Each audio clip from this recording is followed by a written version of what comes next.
You are listening to the Boostly podcast. This is the podcast that gives hosts the tools, the tactics, the training, but most importantly, the confidence to go out there and get more direct bookings. My name is Liam Carolan. I'm Mark Simpson's co-host. And today we've got the Spotlight series, which shines the spotlight on people, businesses, and services that you as a short-term rental host need to know about. And today we've got Kelsey Shumway from repurposehouse.com. We're going to be talking all about how you as a short-term rental host may be sabotaging your social media and the things that you should be considering when putting out content. So welcome along, Kelsey. Thank you for joining us today. Thank you for having me. Excited to be here. To get started, can you give an introduction into what Repurpose House is and anything you want to share about the company? Sure. Yeah. Repurpose House has been around for about 5.5 years. Our intention with kind of creating it was, we would end up, our CEO was a videographer, and she would end up creating a lot of this content for people who wanted some additional video content. And after those assets were created, they'd go on YouTube or something along those lines. And then the question was always, all right, great, now what? What do I do with this now? So the idea of repurposing kind of came to be because of that need. How else do we utilize this content we not only spent time, but money and resources investing in? So from there, not only do we repurpose video content, we repurpose any text, any audio. So we work really a lot with podcasters, a lot with people creating video content to hopefully bring more people down a funnel that way.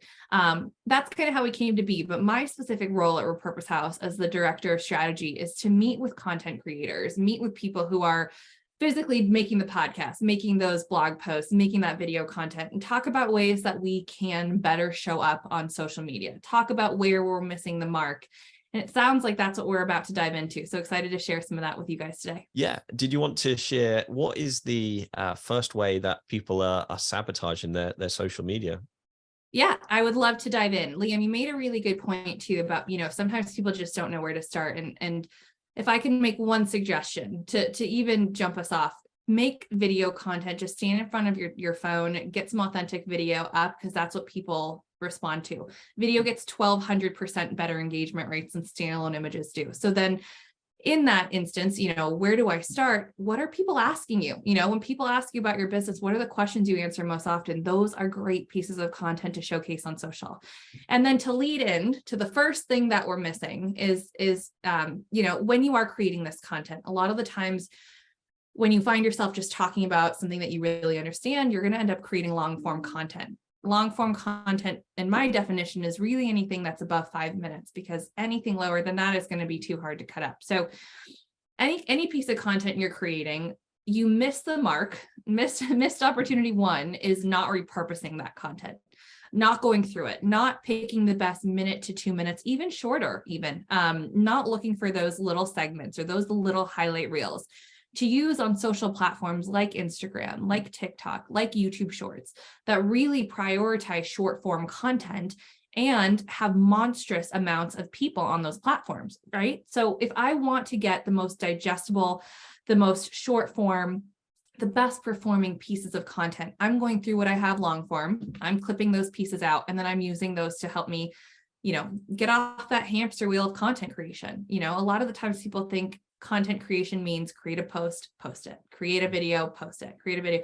But that's not always the best way to utilize their time, and a lot of times people don't have time for that. So going through what you currently have, utilizing it to help what you're wanting to achieve now is a great way to continue to show up on social. What would your advice be around would you advise somebody to just post, regularly, daily, or is it a case of this long form and then to be split up and to utilize just better quality, but maybe not as often? What the algorithms tell us is that consistency is key. And even furthermore, video content consistency is key. So what I would suggest is that as often as we can show up on social with video content that is highly produced, I would definitely suggest that.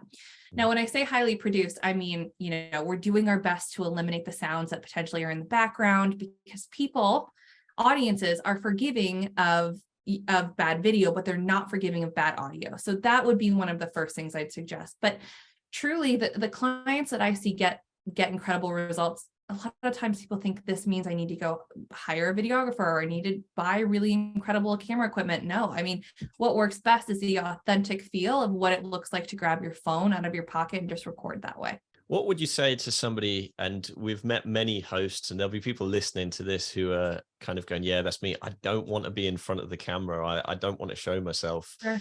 What advice would you have around that side of things? And for those people, is Yeah. there any kind of tricks that they could use? There is. Audio podcasts are a great thing to do. Honestly, if my intention is to create video content for social, I can take your text content. So any blogs, any emails, any PR releases, anything along those lines that you have written and are using to help kind of achieve a goal. I can take that text, turn it into text motion video. So a lot of the times people think I have to be in front of a camera, and that's simply not true. I can repurpose any of that text content that might exist. And I also can work with any audio content as well. So no, I don't think necessarily if when you think video content on social, you have to think I have to record myself. I think you just have to think about what pieces of content is my audience going to find valuable? How do I make that like an attractive image or attractive asset for social media, and just go from there? One of the questions I know that comes to mind, and I know I get asked quite often from hosts, is, do I need to be on all the platforms? Do I have to be on the places which I don't necessarily want to spend my time, or should I focus on one in particular? I think to start, it makes sense to be omnipresent, right? You just never know with the right hashtags. And that's another thing I'd want to dive into. What hashtags are you using? What keywords are you using? What SEO components are you using? Are you just missing the mark on potentially writing copy? Because a lot of the times you hear from people who say, I've attempted to be on every platform and just this platform or this one just does not work for me. I'd want to do a dive and see why that was the case, because, I'm sure with regards to your business that your audience does exist on every single platform. It might be smaller than other platforms, but nonetheless it does. So my mentality is that when testing any new marketing, it definitely makes sense to be omnipresent. And by that, I mean, create this piece of content, maybe shift the size around for different platforms, but use that piece of content across every platform, because this is the way that we find out where the audience does and does not lie.